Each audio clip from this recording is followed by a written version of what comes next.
Hello there! We've been waiting for you! Hello? Hello, Jughead. This is Archie. Come over right away. It's a matter of life or death. Oh, relax, Archie. Attention, all true believers. Marvel Comics is on the air. A friend of the unfortunate, enemy of criminals. In reality, Dan Garrett, a rookie patrolman, loved by everyone but suspected by none of being the Blue Beetle. Boys and girls, your attention, please. Presenting a new exciting radio program featuring the thrilling adventures of an amazing and incredible personality. Faster than an airplane, more powerful than a locomotive, impervious to bullets. Up in the sky, look! It's a bird, it's a plane, it's Superman! 10,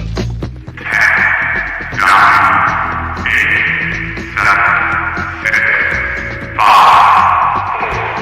4, 3, 2, 1.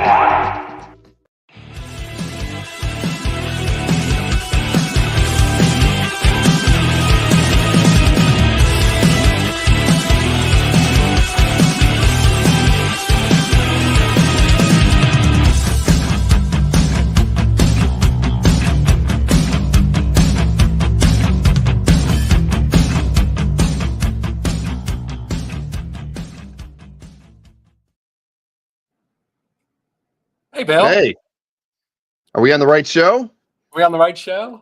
Welcome to the EXP, everybody.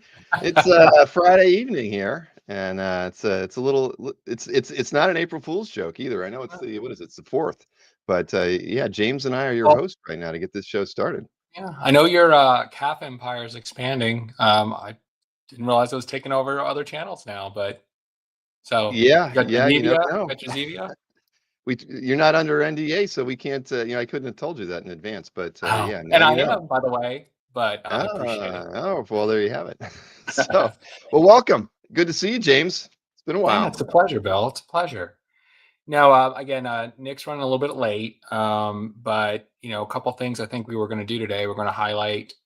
We ran a topic on his Facebook group where we asked people to kind of post an art and a story, basically a piece of art that was special to them and the special story associated with that.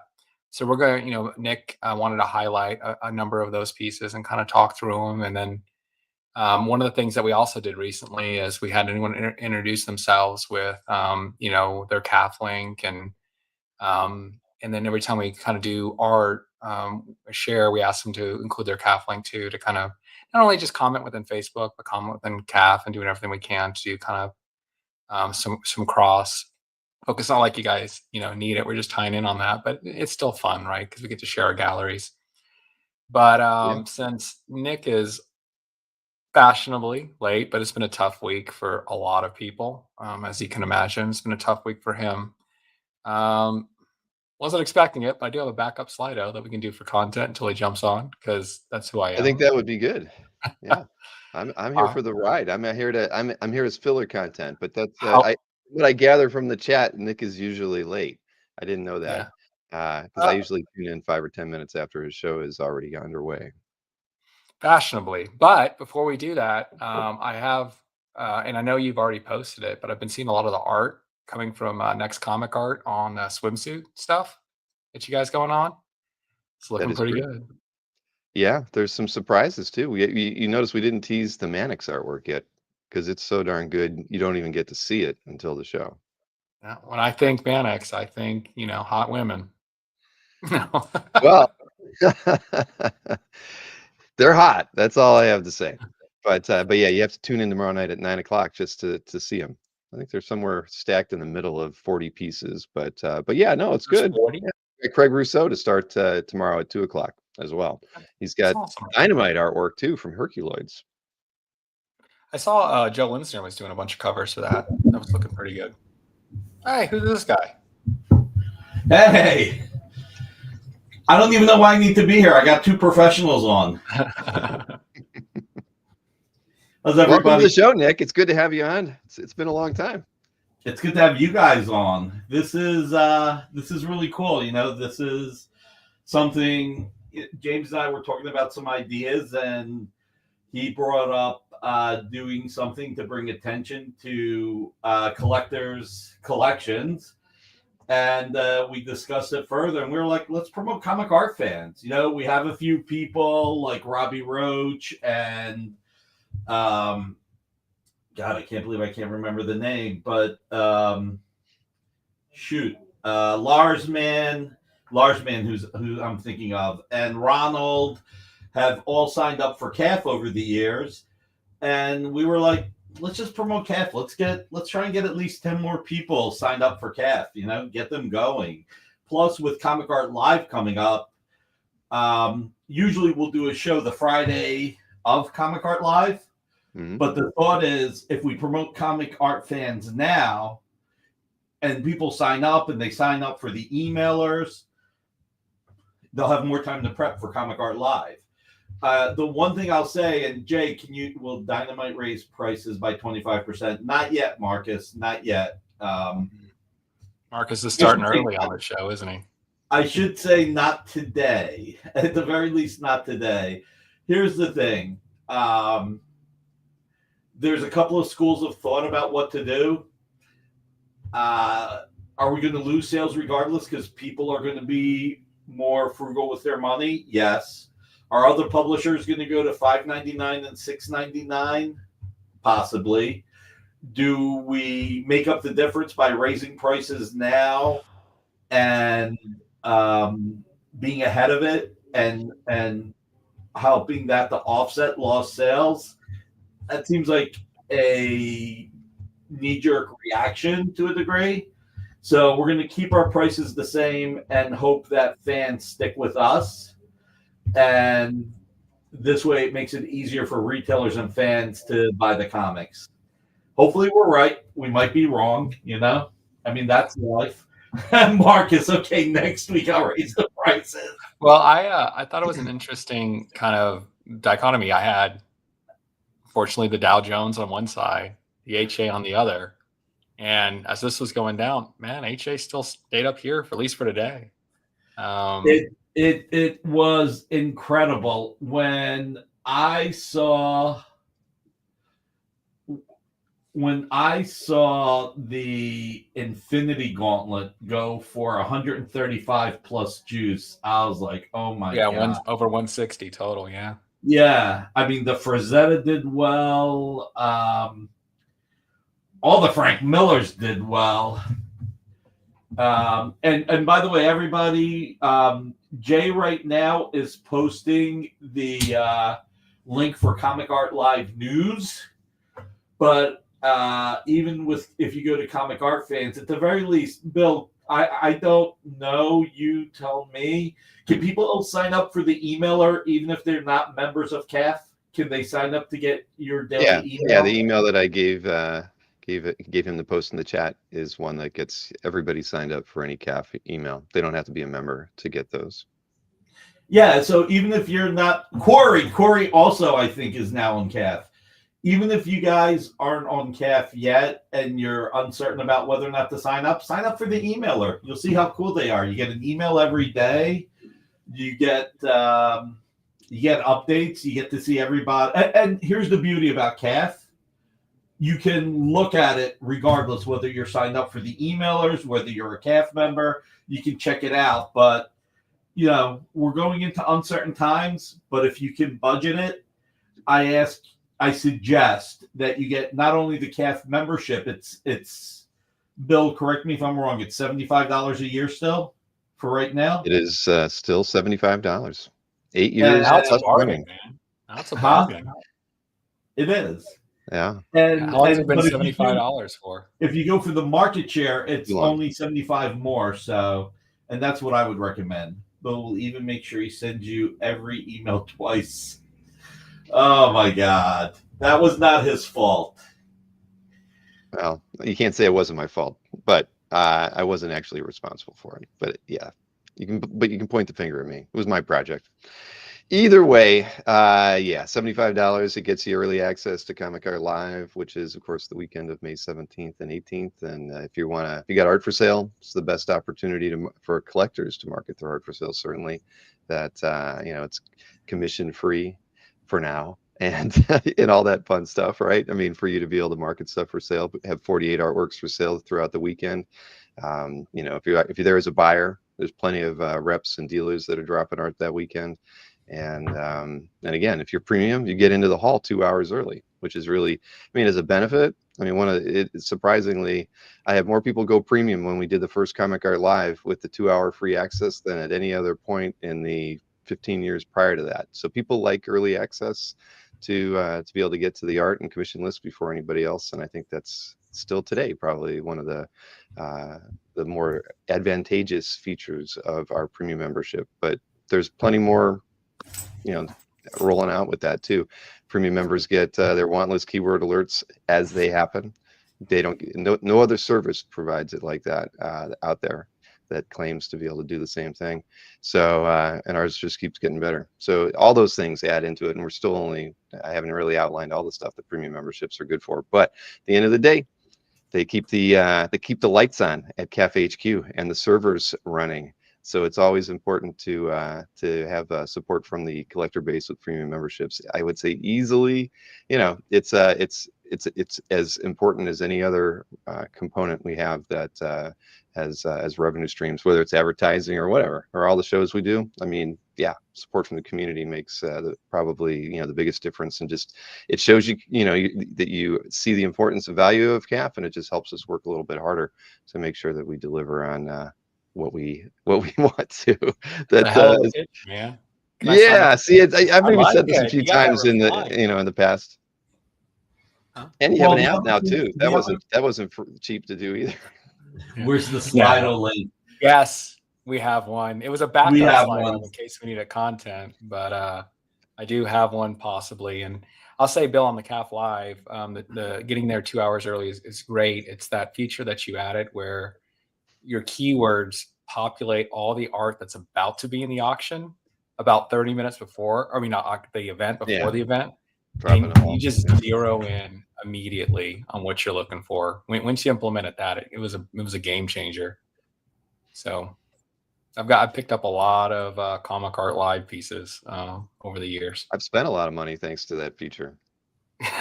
Well, and the good thing is also, for fans that have not participated yet, one of the beauties about this is when Comic Art Live happens, it has its own button and its own section as it launches. And there's a lot of pluses that you can have by being there. First and foremost, when you go in, you can do a search by your favorite artist or your favorite character.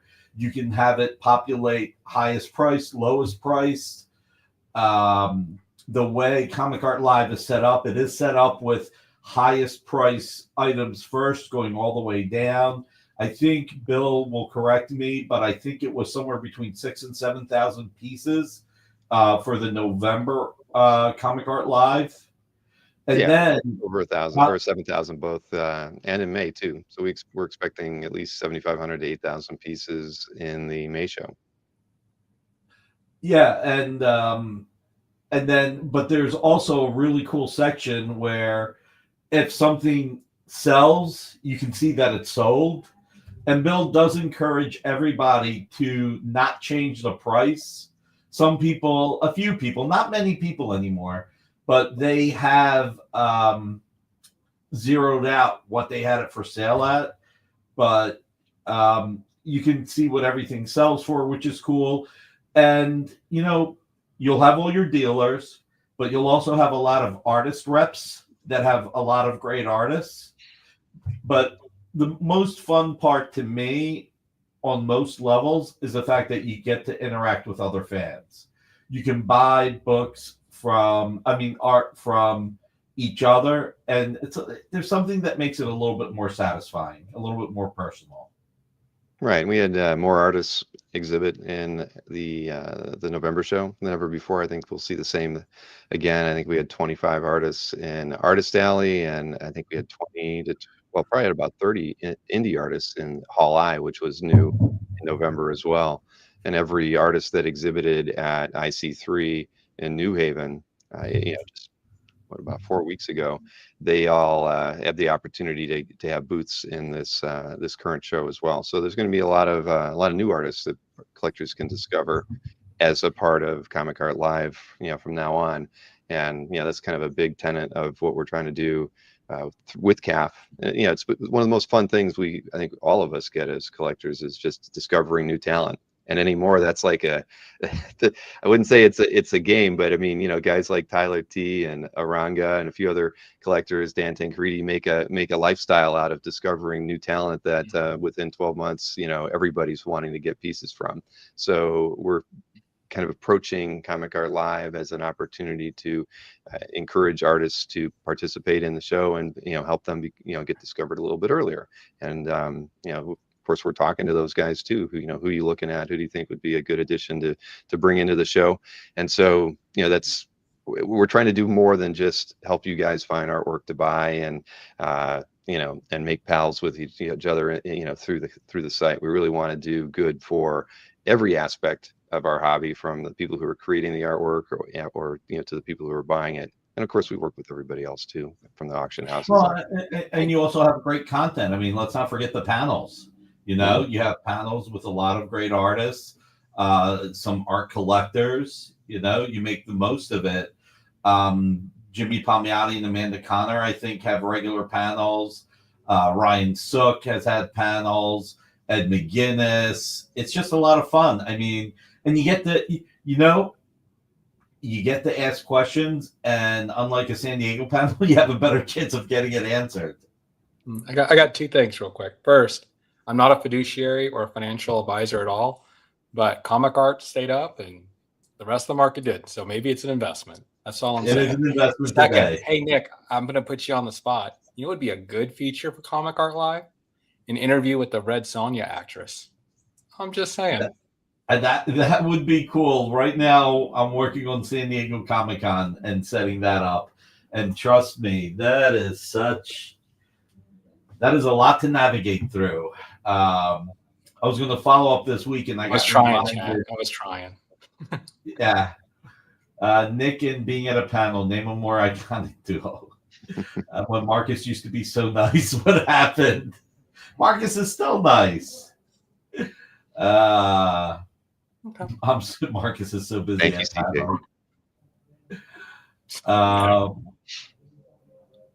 Hey, by the way, did everybody hit the thumbs up?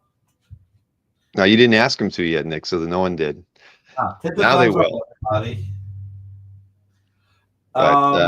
But yeah, so what are we looking at? Some art? What was the James were talking about some favorite pieces, or what was the idea there? Let's do this. We're going to give everybody an option right now. Show 5 pieces of art, then do Slido, then show more art, or do Slido and then show all the art, or show all the art and then do Slido. Let's start with 5 pieces of art. It's getting too confusing. Everyone wants to wait for the Slido, and I mean that's the hook, right? Yeah, it is. It's one of the hooks. We'll do the art then the Slido. We got to keep them watching. Let's do the art. Jay, you want to start it? Yeah. Now, none of these really have any labels. They were all just shown as pictures. It should be a PowerPoint deck. I can share it off my screen if that's easier. Well, I got one of those. That's the one that's got the thing to start out with. Start with that. Let's see if it's right. You guys. All right. Oh, there you go. So, what actually happened with this? And Nick actually, well, he was going to pick them, but he said just post them all, right? So, we're just looking at ways for collectors to kind of share the love of the hobby and what they love. And so we threw out a kind of a topic in the EXP group, or the original Art Experience group, share a special piece with a special story. So we had about, 10 participants or so. And what we mentioned is we'll highlight them on the experience show on Friday, just to kind of show the art and why it was special to those individuals, and just kind of share that success and share that celebration. So this first one is a new collector, a shy collector named Jason. I can't pronounce that last name, but you guys can read it. The Ambrosio, you're being a smart butt. Yeah, I know. He's actually one of my best friends in the hobby, bar none, right? And I remember when he got this cover and how over the moon, right? It's a gorgeous cover. It's thing number 5, and why it was important to him was when his first 3 comic books given to him by his grandma. This was the one of them. So he was able to, you'll see that a lot, like my first piece of art or my first book. But this was one of the first 3 comic books he ever read, ever. So that's why he posted it, and it was special to him. Well, he went all in on this too. I mean, this was something that he let it be known that this was important to him and that he was going to go after it. And it did go for a strong price. It did not go at a low price, but it is one of the most iconic thing covers ever. And it's just, we've seen obviously She-Hulk with the Thing during the Byrne run of Fantastic Four. There have been Marvel team-ups and other Marvel comics with Spider-Man, but you hardly ever saw Wonder Man. But this combination is just fantastic. And the thing that I always found exceptional about this run was I think Joe Sinnott inked the entire first 12 issues, maybe more, maybe even when the Thing was on the Beyonders Battle World, and just made it so much better. Yeah, it is Wonder Man. Marcus was at Miller's. Are you at Miller's right now? There's a Miller's down the street for me. Let me know. I'll run over real quick. You ever read the Thing, Bill? Yeah, I did. I bought them when they first, maybe the first 10 issues or something like that. So yeah. So you got number 5. Well, as a comic book collector, you always had if a first issue came out, you were always a sucker for starting them, even if you didn't stick with them for very long. But, that's cool. I remember when Jason got this, he was pretty happy. I know he had like a lot of us, when you pick up something that's as pricey as this, you have to sell some stuff. I remember he was working with one of the auction houses to kind of get caught up. It's how it goes, right? When you want to have a piece that's a little bit out of your everyday reach, you got to do that. But for this one, it meant a lot to him, and he got it. And I think that's fantastic. We do see a lot of collectors doing just that very same thing, right? And then having to move a few things to make that special purchase happen. Yeah, and to tie back to the comic art fans. One of the things, of course, he did is, he's networked through comic art fans over the years, right? So he knows a lot of people, and he knows a lot of interests. He knows some people that may have gone after it, and just had friendly conversations with those people as well, so that it wouldn't go outside his budget range, so to speak, just to kind of level set and see what people are willing to do and stuff like that. So I think one of the most unsung aspects of the hobby and of what you do for your site is allowing people to get to know each other, network, and bring that hobby closer. So I think that's key. That's The camaraderie that we have on CAF and through everything comic art fans is just this is a community that you hardly We're all ever crazy, see. Nick. Like, why are we buying this stuff, right? Well, there's a little, and right now, listen. Oof. Did you win anything today, by the way? Bill, did you go after I anything? didn't bid on anything today. I watched the whole auction though. Nick, I got a probably the most I've ever spent money on ever. About to be paid off, so I'll share that. But so everything's kind of people have been looking what I've been posting for 2025, and it's been fine. It's just nothing that's really as big as what I've done historically, and that's because I've been saving all that cash. So we should be done by end of April, and I'll be able to share. Well, like we always say, it's not about how big anything is. It's really just about loving it, and that's most. And I know you love what you picked up, and you showed. It's mostly hot lady art, so yeah. I mean, like tasteful, guys, tasteful. Tasteful, of course. I got that. Bloodroot, Joe Linsner, Brian Hitch, you name it. Yeah, that that was all the a gorgeous tasteful piece. artists. Yeah. I did put in a bid for that Frank Miller Daredevil Marvel Index in case it fell between the cracks. Berkey advised me on how much to bid, and it went for almost double what I put in. It is beautiful, but that was the one thing I went for today. And even then, I'm stressing like, okay, if I win this, now I got to figure out what to consign in the Heritage auction. And it came down to, okay, if I win this Frank Miller Marvel Index cover, looks like I'm putting 3 Frank Miller Electra Lives covers in Heritage, because those are the 3 pieces I know that will make enough money to cover it if it went for the price that I bid on it, but it didn't. So TJ, Alberto's paying off Cap punching Hitler. That's funny. Hey, it's always a good thing. All right, let's cycle it. All right, real quick, just put Marcus's last comment up because it is funny.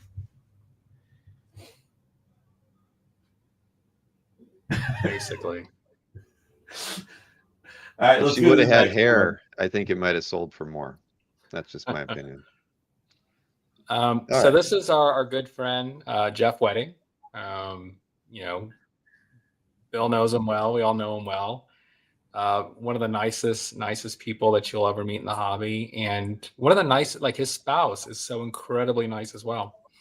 But he posted this one. It was a Star Wars High Republic adventure. And if you know Jeff, he's a massive Star Wars fan.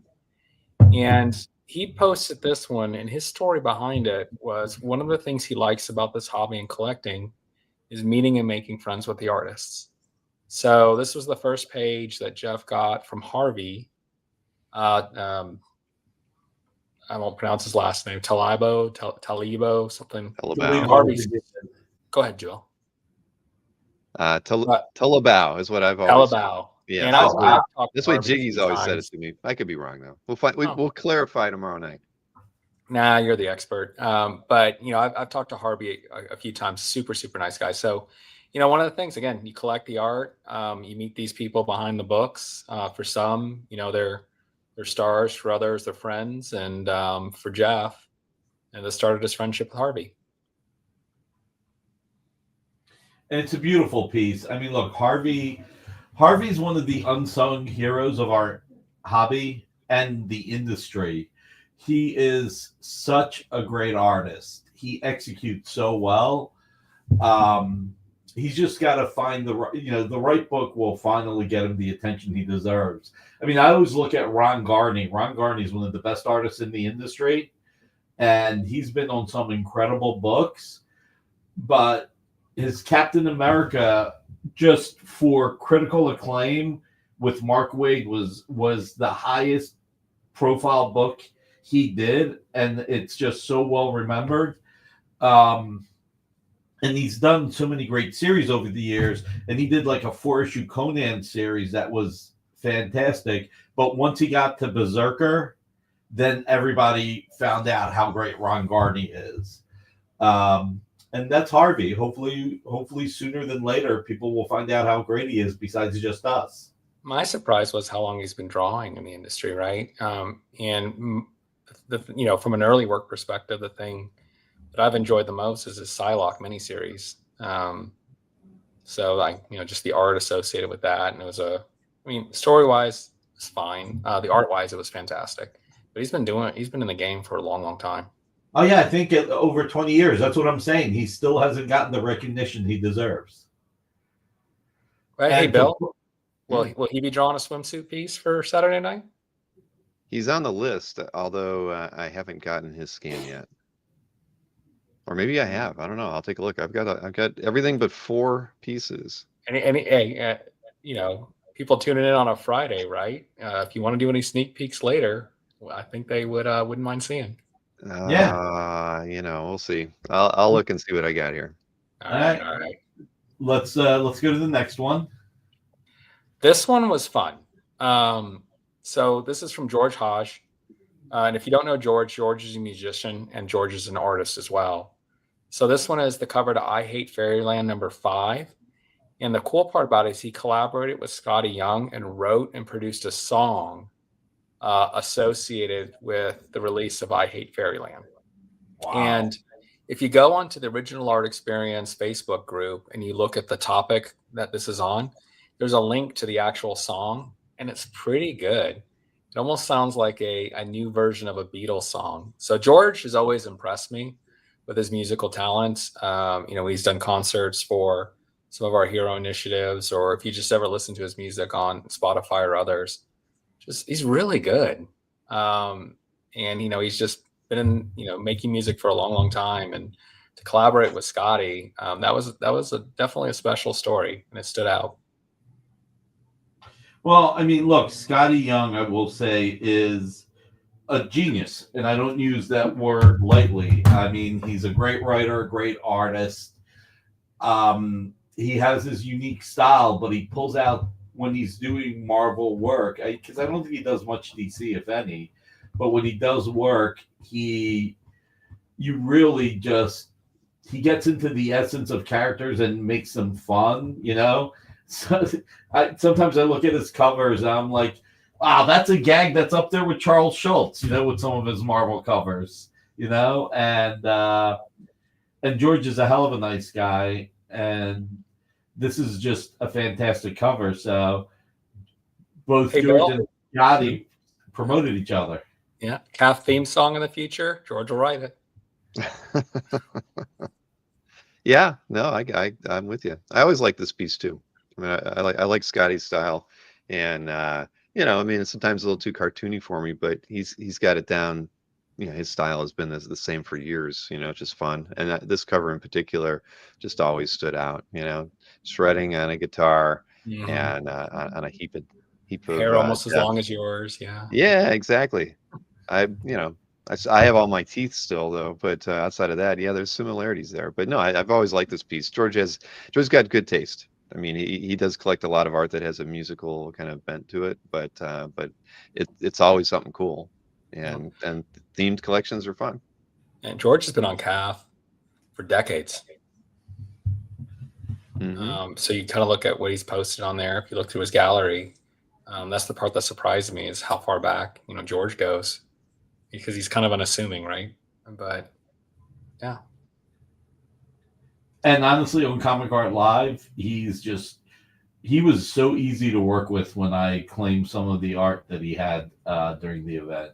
So I'll just say it again, like a Thursday night intro theme song, man. You don't have to worry about copyright stuff, Bill. We're brainstorming here. Unless I cross George one day, then I'd yeah. They have him sign an agreement for a lifetime of using his music. But yeah, no, I get it. It wouldn't be bad to have George play at OAX one year too. Oh no, that'd be awesome. All right, get him and Mike Allred and JP and who else? I don't know. We can make a whole band, have a good time there. Joe Quesada. I'm good at the triangle. Right, that's about it. I do have a karaoke machine though. Anyway, that's portable. I can contribute by keeping my mouth shut while everybody else plays. No, you're going to do live dramatic readings. We're putting it in right now. Undramatic. When I do it, it's undramatic. Let's go to the next for somebody. All right. Oh my God. Yeah, this is friggin' fantastic. I loved this book. I always loved this cover. It was just so funny. Just the dichotomy of these two characters.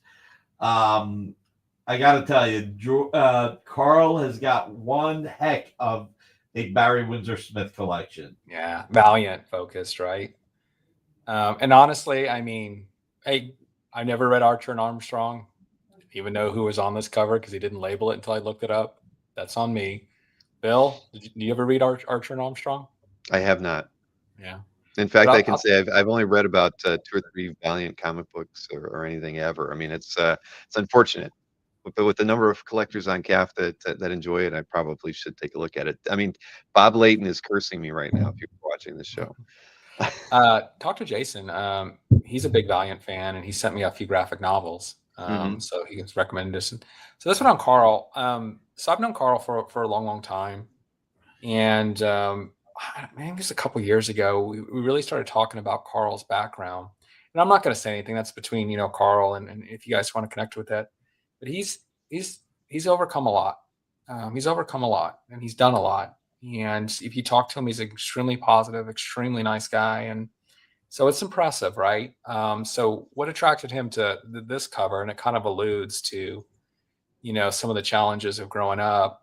First, Carl was a pastor's son, but he decided to go on his own adventures, we'll say, when he was 15. And so Archer and Armstrong kind of related to him. They're going out their own adventures, having some unique relationships and unique perspectives on how they see the world. And so that's how he stated, why this cover was special to him outside of being Valiant, outside of being Barry Windsor Smith. He saw some of his own upbringing in some of their adventures. So I thought that was a really cool story.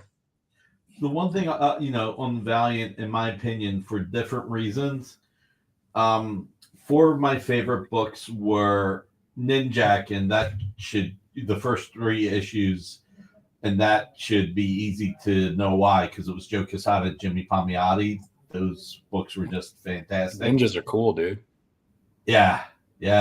Archer and Armstrong, just a really, really fun book. Solar, Man of the Atom, because you not only had the story, the actual story at the time, but then you had the special insert by Barry Windsor Smith of the origin of Solar. And then the other one that never gets enough love is Quantum and Woody by Christopher Priest and Mark Bright. And that actually came under Fabian Nicieza when he was editor-in-chief of Valiant, when it was Acclaim Comics.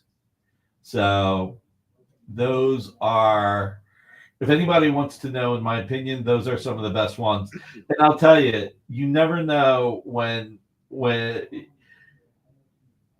okay, you guys, did anybody here read the Dark Horse comics when they got the Gold Key license? I don't know what that is. I read Aliens and Predator and Terminator.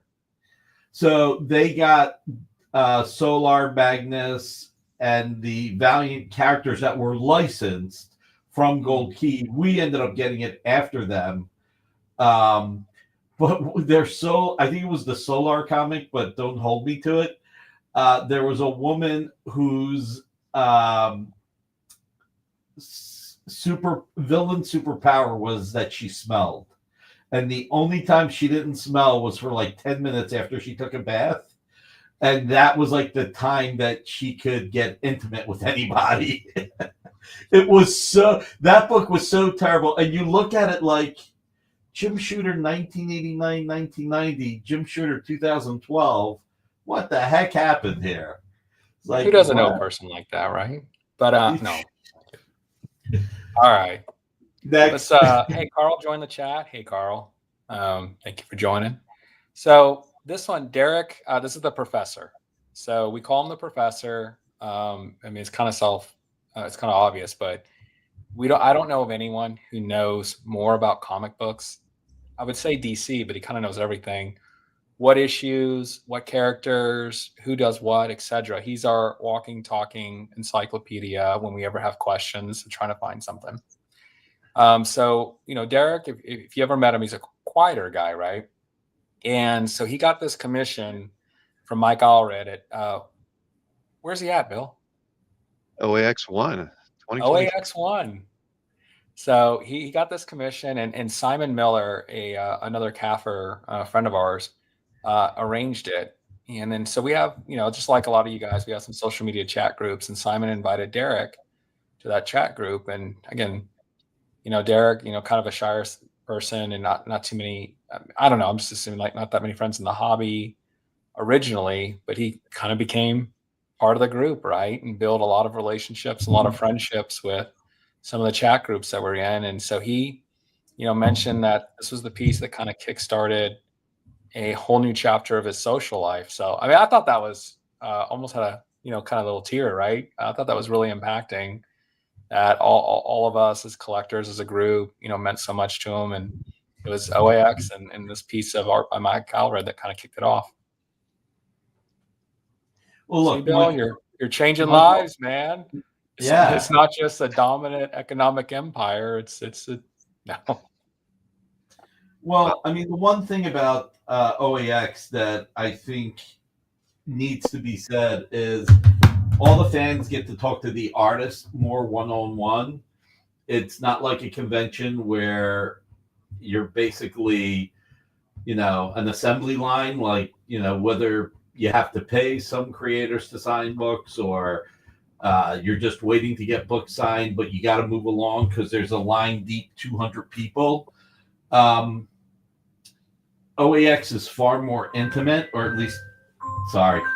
After hours, Nick. After hours. Yeah, I know. Mike, and it's Michael Finn, actually. I wasn't talking about the phone, but go ahead. Oh, okay, I get it. I'm slow. But the other thing is that when you're buying from the artists just appreciate it more there because they're seeing the person buying it. And I always, whenever I buy from an artist, I shouldn't say always, but a good portion of the time when I buy from an artist, I ask for the artwork to be personalized because it just feels better. And I know it makes them feel better because the art is their baby, no matter what. I mean, that is something they poured time into to make. And knowing that somebody's getting it who's going to love it is a good feeling for them. So, and real quick, you know what else is a good feeling? Hitting that thumbs up. So true. I mean, Bill, you've been friends with the Allreds for years too, right? I mean, I'd emailed with Mike probably 10, 12 years ago for, around the first time, but we really didn't start talking until the pandemic. And it was in part the lead up to OAX. I mean, that was kind of the whole idea, OAX is really, it's really like a year-long show, right? And once one show ends, you start planning the next one. But we try to introduce the creators onto the channel 10 months out. Mike was the second artist that we announced after Sean Gordon Murphy, right? But I think Sean, we announced him in say April of 2024, and then Mike immediately after that, and he was on the channel like 3 or 4 times in the lead up to OAX. And so, we try to do as much as we can for the creators who are part of the show. That's really, that's a part of it, but also just getting the audience familiar with them as well. I mean, by the time any of you walk up to Mike, if you haven't met him before, you actually kind of feel like you already know him, and you remove some of the inhibitions we sometimes have when we walk up to creators that we're in awe of, or we're not really sure what to say. You've already had 3 or 4 conversations with them because we have them on the shows, and so that's all. So I've known him for a while, but I really got to know him really well for that, and I miss the fact that we don't get to BS anymore because I haven't talked to him since that show, right? But we had such a good time leading up to it, and then nothing. So all the open bars. I hope he feels the same way. Yeah. That's all I have to say, But yeah, that's it. And Marcus is right. The painting in the background there is sitting on my mantle. Yeah, I was going to say, Bill, all the open bars help with inhibitions. So. That does help as well. Yeah, I enjoy it. All right, what do we got? We're rocking through these things. So this one's Matt Kennedy. So if you know Matt, Matt maybe likes more or not mainstream art or non-mainstream art. So he picked this one. He did with Mark Buckingham, did the commission, and he picked it because of how well he thought Mark Buckingham executed on his kind of off-the-wall idea. He wanted the characters from Fables dressed as the Endless, acting like they're trick-or-treating. So how many artists do you know that, I don't know, would even take that commission, but actually execute on it? And I guess when he got it, it went beyond his expectations, and it became one of his favorite pieces. So I guess, when you do commissions, when an artist matches that image you have in your head, and that's why you actually commission an artist, because you can't, most people don't have the talent to do them themselves. And when it matches that image, I guess it just clicks. It's beautiful. Look, Buckingham is another artist that I don't feel has ever gotten his due. I mean, his Fables run was, I think it was pretty much uninterrupted, right? Did he do every issue? No, Russ Braun did some. Or did Russ do the miniseries? God, there's been so many, I don't even remember. But, here's a guy who has drawn Batman, Peter Parker, Spider-Man, so many characters over the years. Ink Pachalo up and down for so many books, right? Ink Pachalo for so many books, right? Yeah. And so, but the fact that he's versatile, and he is one of the nicest guys you'll ever meet. If you ever get a chance to meet him, he's great to talk to, and he's just such a sweetheart. And this is beautiful. So my hat's off to Matt. I think my favorite is that the fact that you have two Sandmans on here. I think that's the best part. You've got Neil Gaiman Sandman, and you've got the Golden Age DC Sandman. There you go. Well, you just got to give the creator a good idea and let them run with it. Buckingham. Especially when the communication's there, and there you go. So this one was Alex Johnson, and if he's usually a Sugar and Spike guy, or Sugar. Is that what it is? Sugar and Spike. It is. It is Sugar and Spike. You got it right. So I was kind of shocked when he picked this one, but this one, he just said it. It's my favorite artist, my favorite character, and the first time I ever bought a piece of art. And I remember correctly in the story, he actually used some inheritance money he got from, a relative passing away. So it was almost like that relative was kind of gifting, this piece to him, and, gave him the means to be able to get it. So again, these stories behind these pieces, and I thought it was a good exercise when we threw it up there. They're kind of moving, right? So this is what Alex picked. One of the interesting things about this piece is, I don't know how big of a Kurt Swan fan either of you guys are. I mean, Bill's more of a Marvel guy, and right. You do Wolverine? No. I do own 5 Kurt Swan Superman pages. Wow. That's awesome. So, yeah. Well, so if you're familiar with his art, the one thing I'll say is this is the most realistic Superman he's ever drawn. This actually looks like Neil Adams had a hand in it. If you look at that face, if you look at the body, that's not a typical Kurt Swan. I don't know why maybe he did it this way, but regardless, it is gorgeous. And I'm glad Alex pitched this one. And what we did for, I think Tom was being polite and asking because he wanted us to mention. But what we did was we put out a call out in the original Comic Art Facebook page for people to pick a piece of art for us to showcase. And then for you to go to comicartfans.com and look for their art and look at all the art. So we really wanted to, the reason why we picked the art was to give you another reason to go to Comic Art Fans. So that's the impetus of this. So Jay, pop it in the chat again, the link to Comic Art Fans, please. I know it's starred at the top. I know you got it pinned, but let's just pop it in again. And Bill, what books do you have your Kurt Swan pages from? Do you know? I'd have to go onto my calf and tell you, actually. Right. And then you can pop it on the screen. Yeah, you do a share. Yeah. All right, let's go to the next one while Bill looks for that. You got an assignment, Bill. Yes.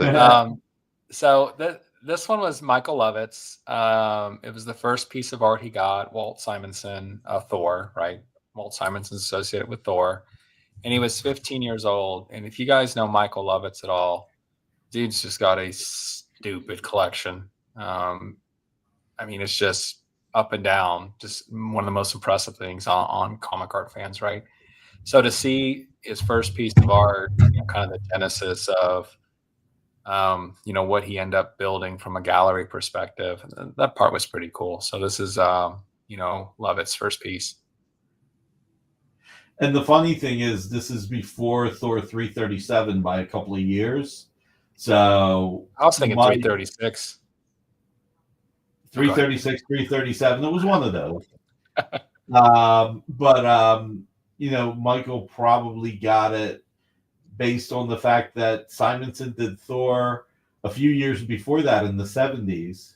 So, but it is really cool. I mean, Walter, just even when he's doing a sketch a little bit quicker, still great.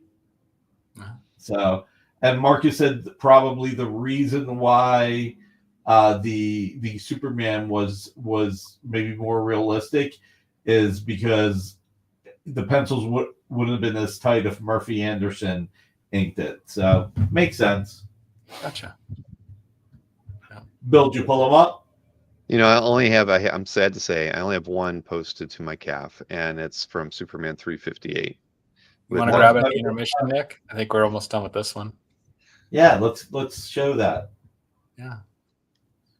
All right. I mean, I threw mine on there. So this one, I like X-Men. Shocker.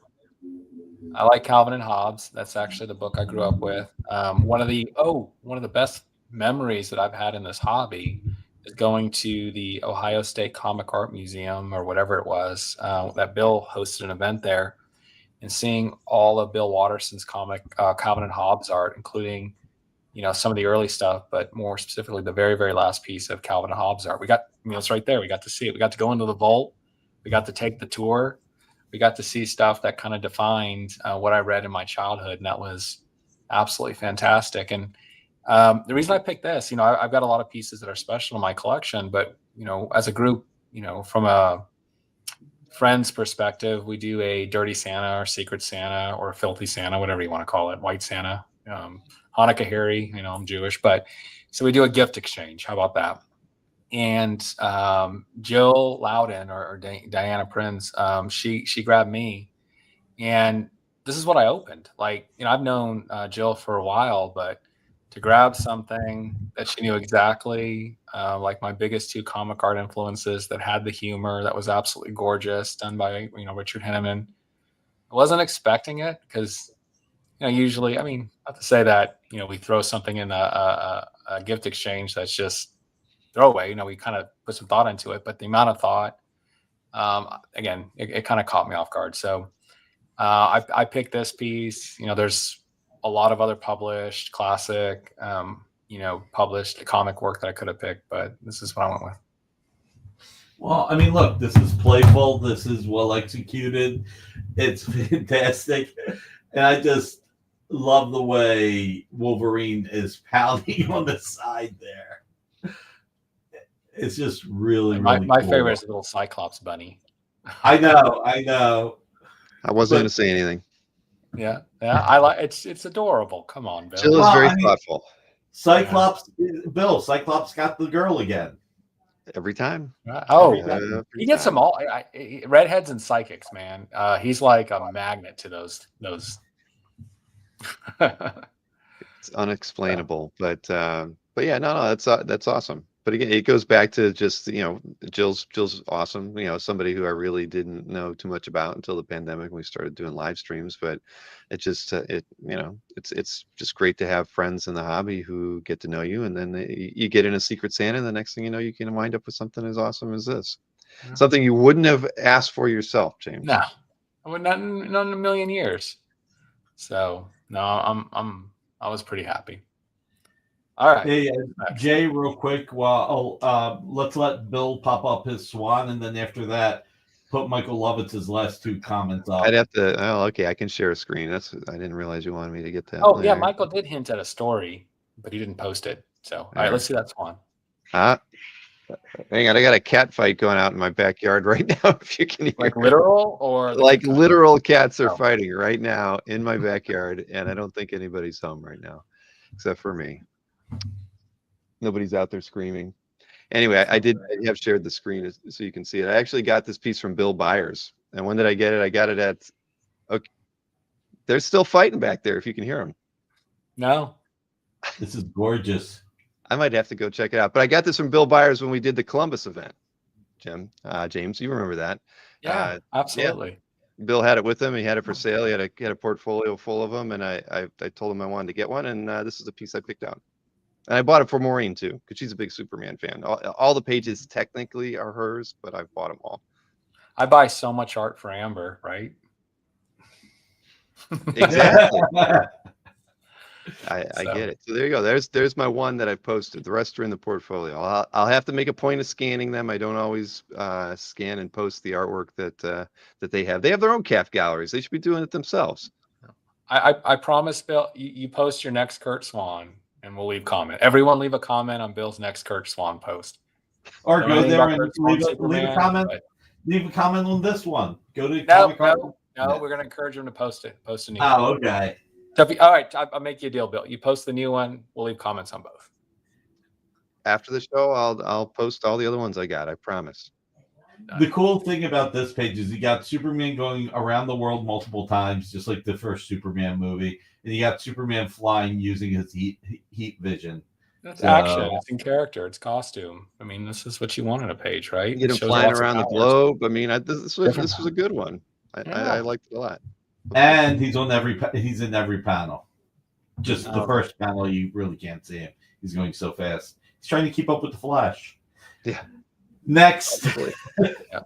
Do you need to yell at the cats real quick? I'm gonna turn off my camera and mute for a second just to make sure my cat's not dead back there. So I need you for this first Slido. So go yell at him real quick. All right.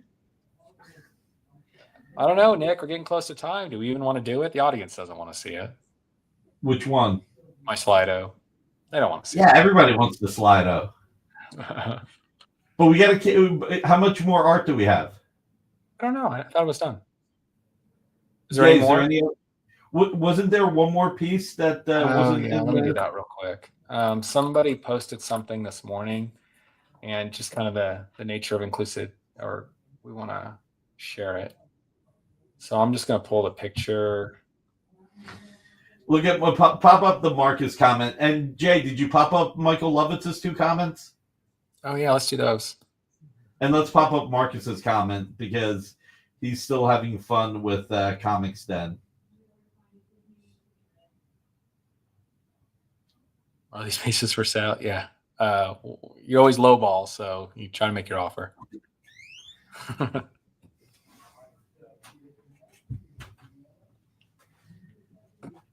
Let's see one.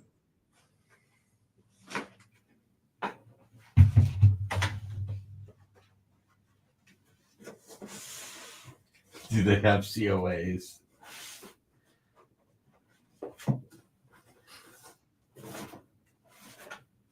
Are these from your private collection?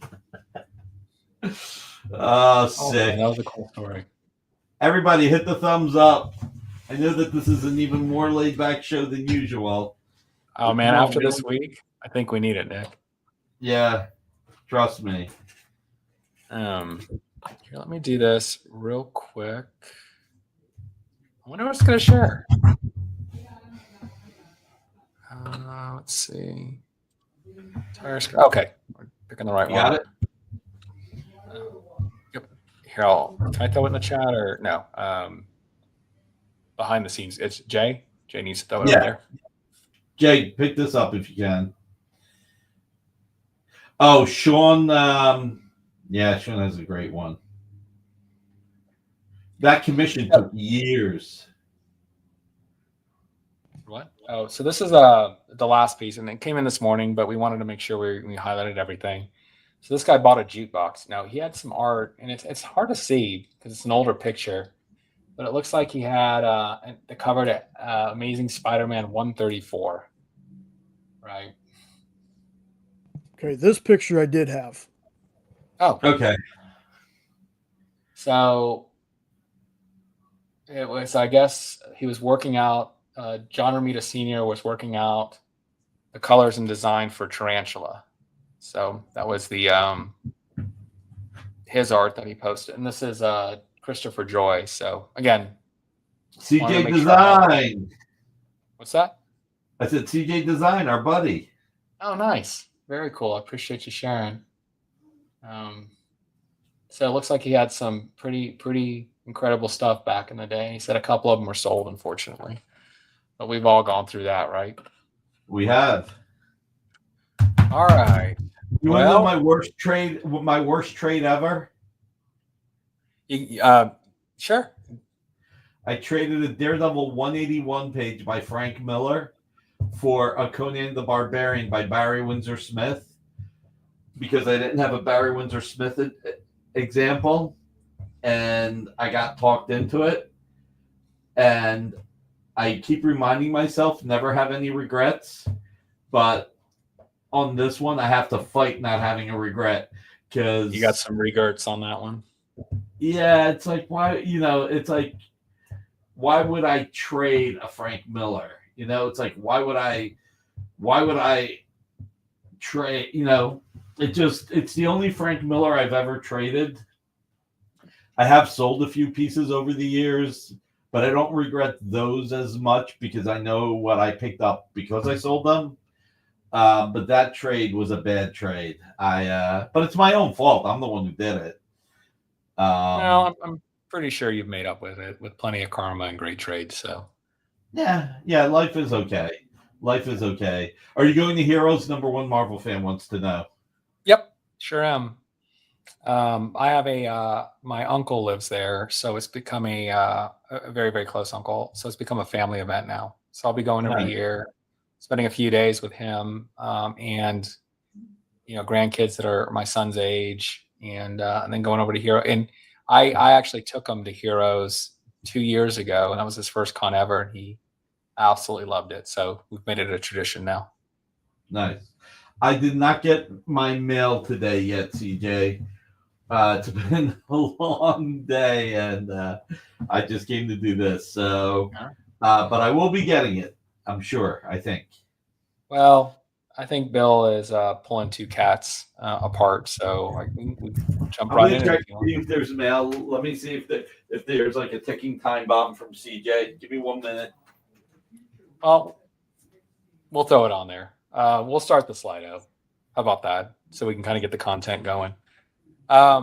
So if you guys have never done this, you just use your phone, scan the QR code, and it's basically an interactive session where we'll able to do rankings, word clouds, quizzes, etc. So I did again, it was some backup content, but I did some rankings of a couple favorite artist rankings. So let's all you need to do is take your cell phone. I guess, is the picture covered? Here. Let me see. Either, scan the QR code or go to slido.com. Oh, let me drop Nick out real fast since he's not here. Sure. That might make it easier for people to scan it. Yeah, there's a number underneath my picture. Let me see. Can I move my face around? Here, let's see. Let me try this. I got something Italian from CJ. It says fragile.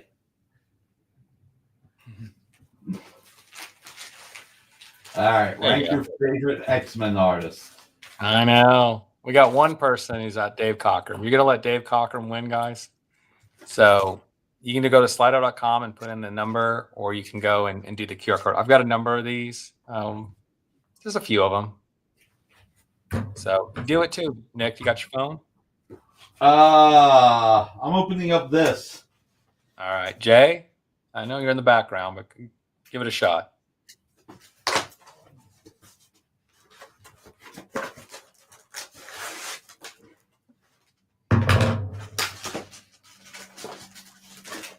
Oh, that's awesome. Who's your favorite X-Men artist? Oh, go ahead. Huh? What do you got?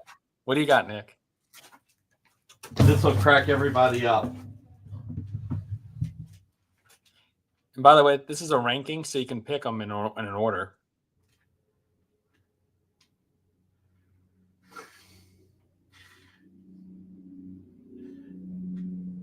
I think I've got a mix of Daredevil and Submariner's trunks. Oh my God, that's too funny. Thank you, CJ. You're the best. I really appreciate it. I'm going to put this right next to me. 11. Awesome. Barbarucci. What's your ranking, Nick? There. We got Joe Matt and Mark Silvestri on there too. Bill? Yeah. You want to? I think I We've have got to go. ones. I've got other ones too. I would. Oh, Jim Lee's already winning though. Yeah. Jack Kirby's not on here, Bill. I would have to go with Paul Smith. All right. 14. Awesome. I appreciate it, guys. So group consensus, and this is official. So this will be how it is from here on until the future and forever. And we'll send the rankings to Marvel, but I guess Jim Lee's going to win. I was actually surprised John Byrne didn't. Oop. Jim did draw my favorite single X-Men comic. There, I nudged Dave Cockrum up just a bit. There you go. X-Men 268 is my single favorite X-Men comic with Black Widow and Wolverine. Hey, look. The polls have changed. See, I do have some sway around here. Gotcha. All right. I will give you guys this opportunity too. Let's go. Oh, got it over. There you go. So this one is what we call a word cloud because I only put 6. So if I left anyone off, go ahead and type the name of your favorite X-Men artist. And it does have a profanity filter, just FYI. But so if I missed anyone, feel free to kind of remind me of who I should have picked. There you go. Whoever wrote that. Thank you. That's my guy. I wrote Werner Roth. There you go. Yeah. Well, you got your first Werner Roth at the Heroes Con, right, Bill? I did. Yeah. I have 2 now. Is Ranga in the chat? No. Adam Kubert, MC Wyman. I mean, he's good. Don't get me wrong. Did you see what the Art Adams cover went for today? Yeah. Oh, but it's such an iconic one and done. Best of the best Art Adams cover. Yeah. But still, man, wow. When that cover first came out with those colors, it was mesmerizing. It really was. Gotcha. So look, let's see.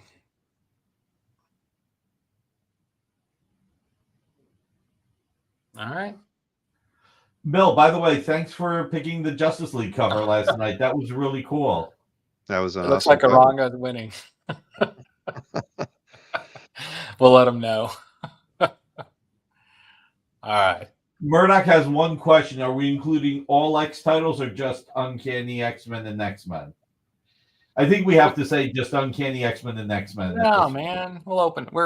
We all of them. Any of them you want. Alan Davis, right? No one wrote Alan Davis. I'm going to write Alan Davis. Alan Davis is a good one. There you go.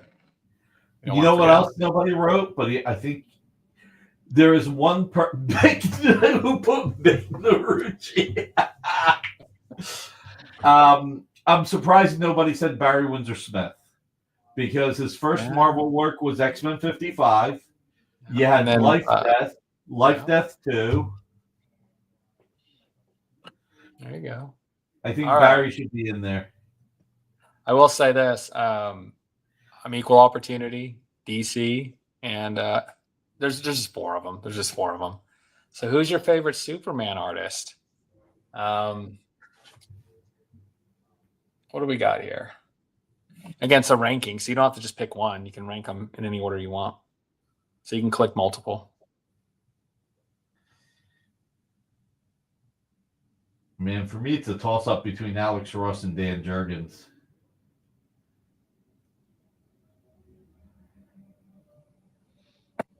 By the way, there was one other artist. We forgot to put Marcus May. Yeah. Marcus Way with, All right. If you got to explain the joke, it's not funny. No, I got it. I was like, I don't know Superman artist, so I thought about it for a second. Where's my Kurt Swan? I thought I had him on here. Oh, Bill, I did you dirty. Did you dirty. Oh. Well, I'll put him on the next one. 13. So Neil Adams is the one that's winning? Yep, no Swan. Brian Peck in the house. Brian, we showed your art, man. And we showed you in the separate picture. And please hit that thumbs up, Brian. All right. Oh, for the results, Neil Adams won. Okay. So, again, official. We've ended all debates. It is what it is. That's it. The world now knows. Oh, Alex Ross is creeping in there. So which one do we leave off the list? I know who I'm Kurt Swan, Wayne Boring,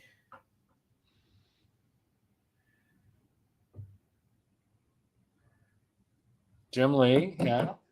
Yep, Wayne Boring, Garcia Lopez, yep.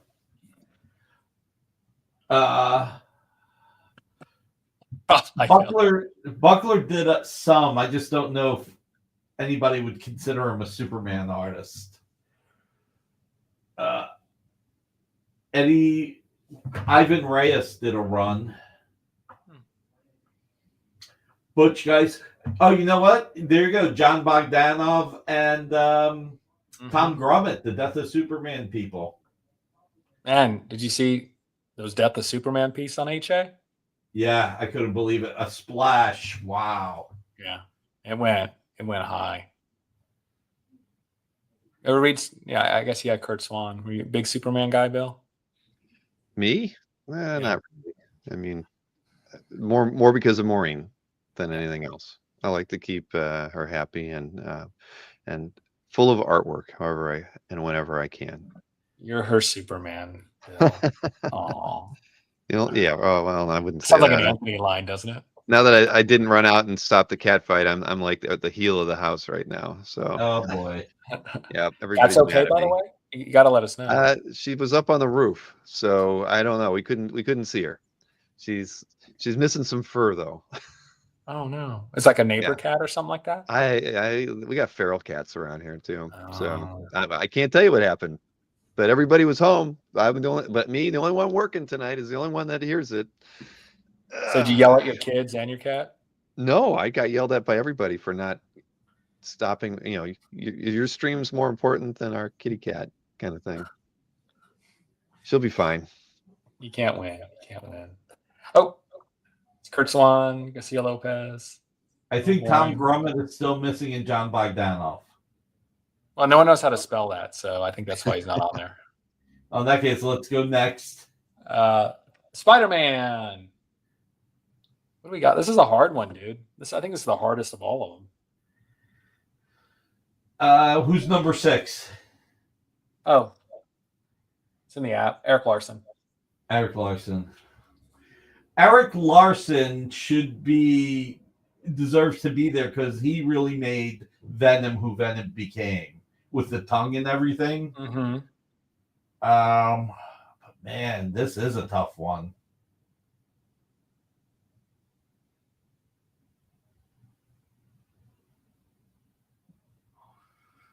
What are your thoughts, Bill?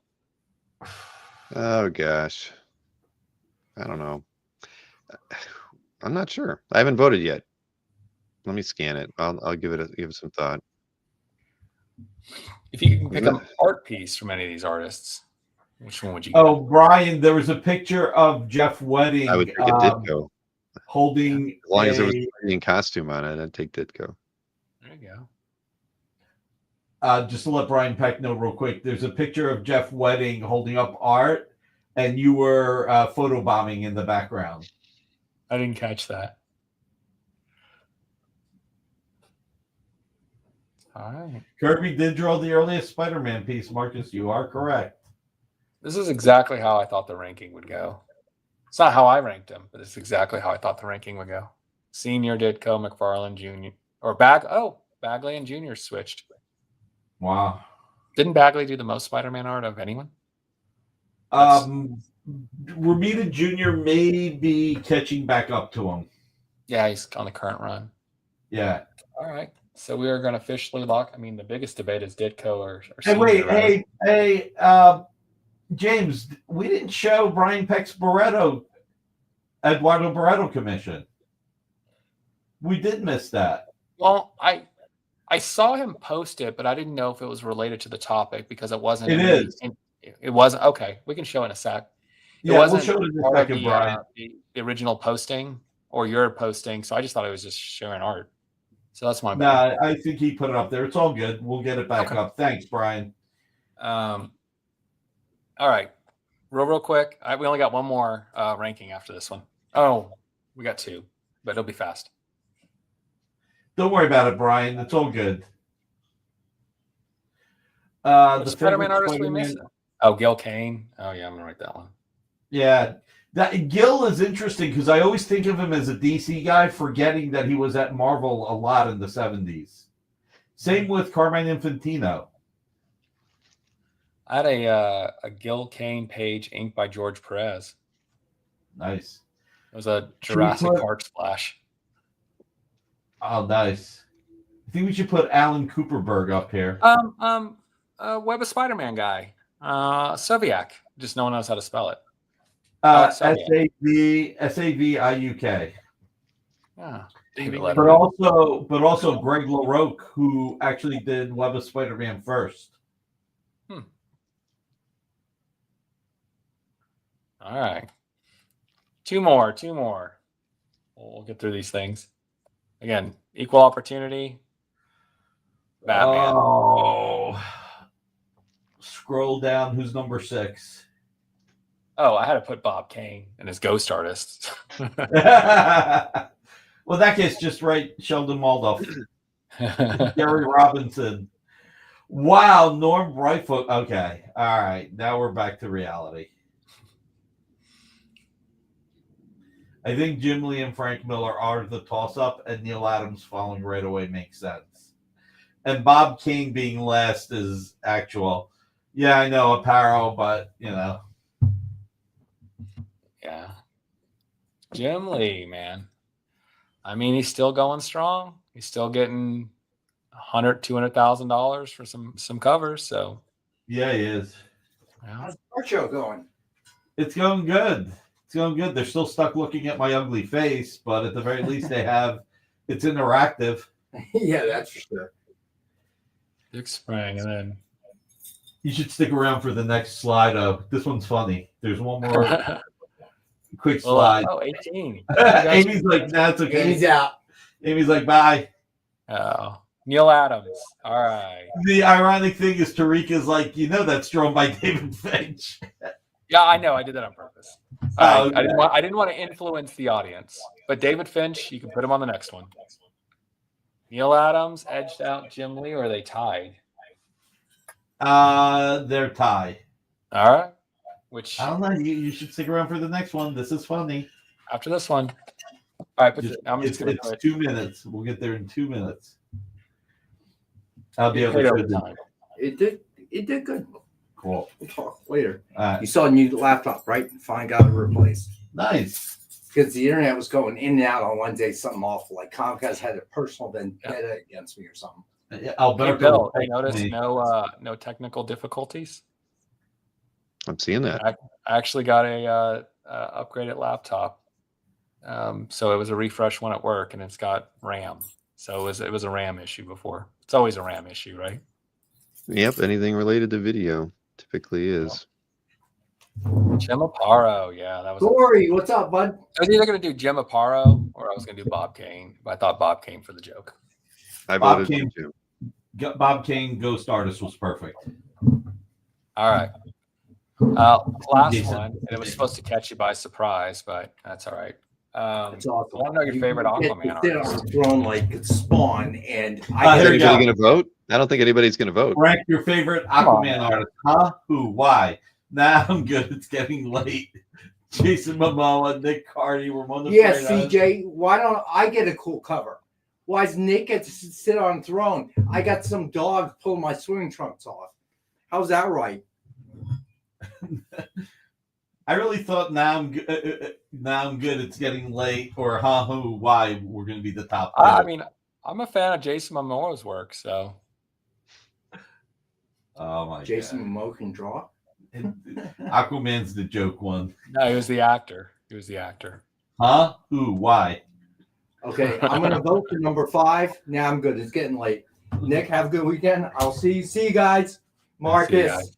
Yeah, I got the squirrel. That's what happens. Nick gets the throne. I get a squirrel. Not fair. All right, Not fair at all. Is this? It looks like this is a 4-way tie. Yeah. Oh no, it's not. Cardi and Aparo are tied now. Wow. All right, let me go find Brian's real quick, and then we'll share Yeah. it, and then we will be good to go. Everybody, hit that thumbs up, please. Pretty please with While I'm sugar. finding it, one more time, Bill. What are your shows coming up? My show's coming up. I got shows tomorrow. 2 shows. 2 shows. 2:00 with Craig Rousseau. We've got lots of very affordable art. Only a couple covers. Everything else is interiors. I think there's a couple commission pieces, but he's not been on the channel with us before, so that'll be fun. I've talked with him at shows numerous times, so that'll be fun. And then we have Next Comic Art, their Fun Under the Sun event at 9 p.m. with 48 pieces of art in that art drop. And I still don't have the piece by Harvey, but do I know who he's drawing? Let me see. Is it on the list? It is on the list. Do you want to know who he's drawing? I can tell you that. So this is a great Jose Luis Garcia Lopez piece while we're waiting on Bill. And you got this is Starfire. Huh? This is he's showing the other ones. Who's hard? Go ahead. I'm sorry, this is Eduardo Barreto. What am I saying? Yeah. Starfire's looking good. Yeah. And Brian Peck is drawn in there. Where's he at? He's right next to I see Starfire and Nightwing in the back. That's right. So Brian, let's see, mentioned that Eduardo Barreto is one of his favorite artists. He was lucky enough to get a commission from him years before he passed away. Draw Teen Titans on that in the 80s. It looks like this is one of the ones where the artist executed on the vision and actually put Brian in it too. So very cool piece. And I know, Brian's a fan of Starfire and other characters like Starfire, and so there you go. He's a fan, and he's also a fan of superheroes in love. So, you've got and weddings, and weddings, right? And you've got Nightwing and Starfire. Number 1 Marvel fan. Never type that again. Jay, do you want to put it up real quick? Yep. We know what he really meant. So you were saying, Bill, on the Harvey, you know what character he's doing? I do.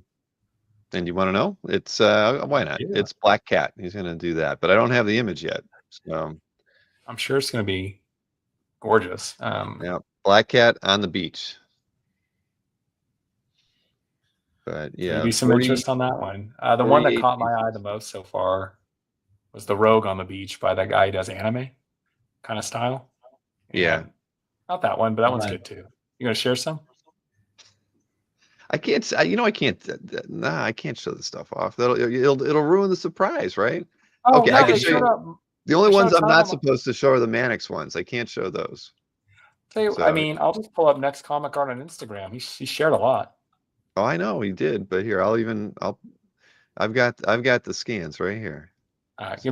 Give us one unshared tease, just one. Well, I don't know what he shared because I'm not following him, but I have my screen ready to go. There you go. Yeah, Jubilee. So that's Rex. Yeah, Rex Espino. Another. Oh wow. Espino there. That's Starfire. Brian Peck. Brian Peck. There you go. Spider Ladies from Espino. Vampirella. I'm not sure what she's doing on the beach, but she's always dressed for the beach, I guess. Yes, she is. Yeah, there you go. There's a little disappointed that I won't be able to get any art by Craig Rousseau tomorrow. Especially so nice. Well placed tattoos on that one. So the Land Medina on these. Nice.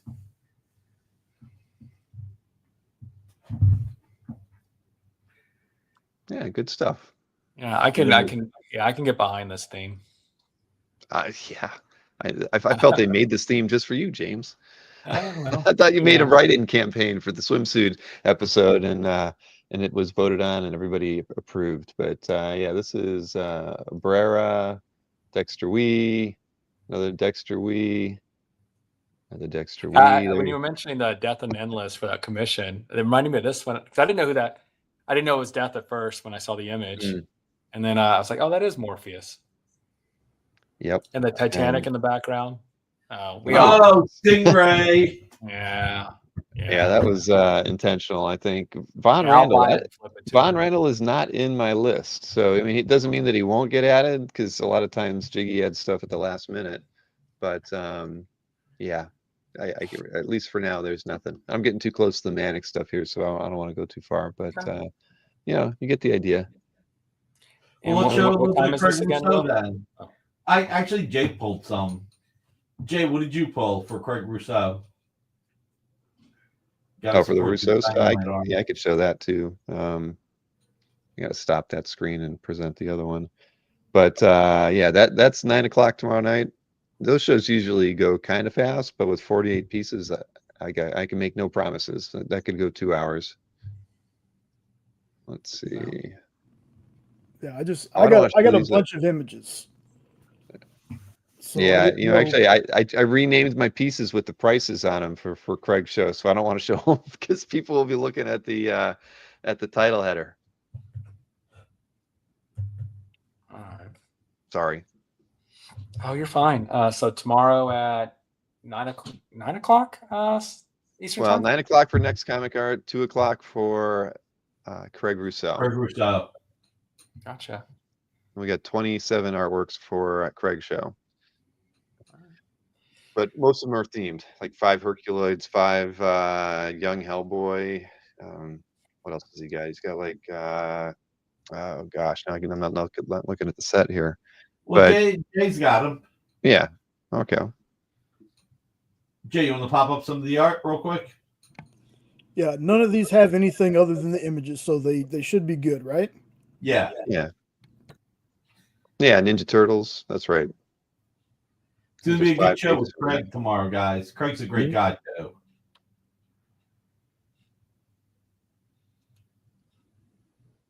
Yeah, there you go. Oh, that's a great page. Looks familiar to you, right, Nick? Yes, it does. You have no idea how hard it was to get that license for Tom Snigowski. And Craig was the perfect person to draw it. There's an Impulse page. I think we have 3 of those. Batman 66. I think only 2 pages from that.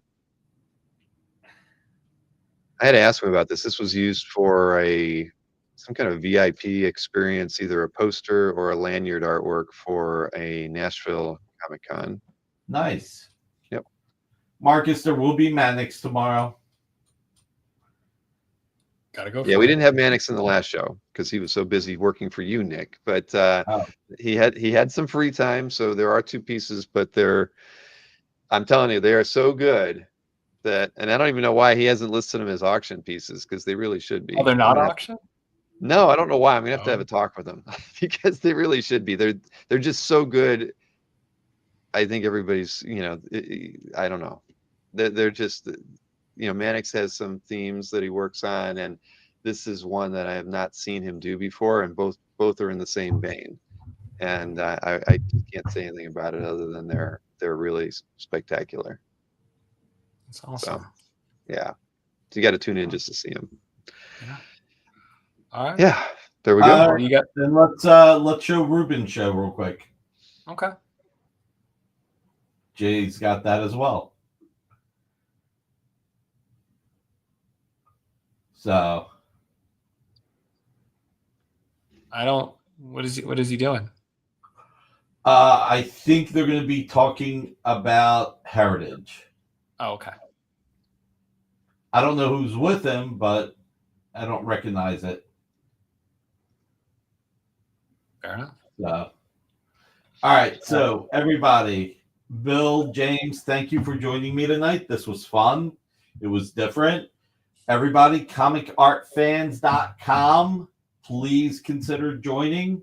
They've got the regular membership for $75 or a premium with marketplace research for another $75. It is really, really great. When you think about it, it's basically $12 a month. So, and you get a lot for that. But if you're undecided, sign up for the emailers, get the email every day, and I guarantee you within a few weeks you'll want to join. But you can go there and look at all the art, even if you're not a member. Put in your favorite characters in the search engine, put in your favorite artists. It'll pop up. You will love it.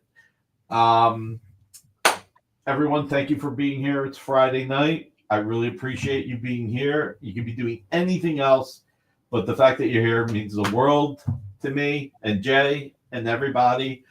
Hug your loved ones, because you never know what's going to happen. You just really never know. Look at the 4 soldiers in Lithuania, what happened. Terrible. Just doing some exercises, and they all died. It's terrible. So hug your loved ones. Be kind to each other. Let's make the world a better place a little bit at a time. You know, it's you never know what somebody else is going through if you run into somebody who's having a bad day. So let's just be kind. Let's make the world a better place. Tonight at 9 o'clock, we have Comics Unlimited, Nancy McCann. Tomorrow at 2, Craig Russo. Come on, you got Dynamite, Teenage Mutant Ninja Turtles, Batman, and more. 2 o'clock, Craig Russo, one of the nicest guys in comics, and just great artwork. 9 o'clock tomorrow night, Next Comics with Jiggy. It's going to be that show is always great, and I always miss it because that's when Pam and I watch TV on Saturday nights. Save some money that night, Nick. Huh? You save some money that night, but you're there in spirit. You always pop in and tell everybody to give us a thumbs up. So I do appreciate that. I do try. Sunday 8 o'clock, Ruben the Collector. Monday at 5 o'clock, Miss Jen has her interview. 6 o'clock, Comic Collectibles with Rex and John. 11 o'clock, Best Coast Comics. Tuesday at 7 o'clock in stores this week with Jen, Kyle, and Jay. 8 o'clock is Wonderland Comics. And I think 9 o'clock on Comic Art Live, the YouTube page, me, Bill, Dino, and Dan Potok will be doing the Heritage picks. Or is it Mike? No, Mike Berkey. It's me, Dino, Mike Berkey, and Bill. We'll be doing our Heritage picks. And Dan. Dan's going to be in there too. But we'll start the CAF update off with that one. Yep, on Thursday. Yeah. Is this some for files of some sort? Oh, God. Nick will stop movie night early because it's Craven. So 9 o'clock, Comic Art Live, and then you can watch Henri at 10 o'clock while watching us as well. Call it as you see it. Wednesday at 7, Comic Collectibles with Rex.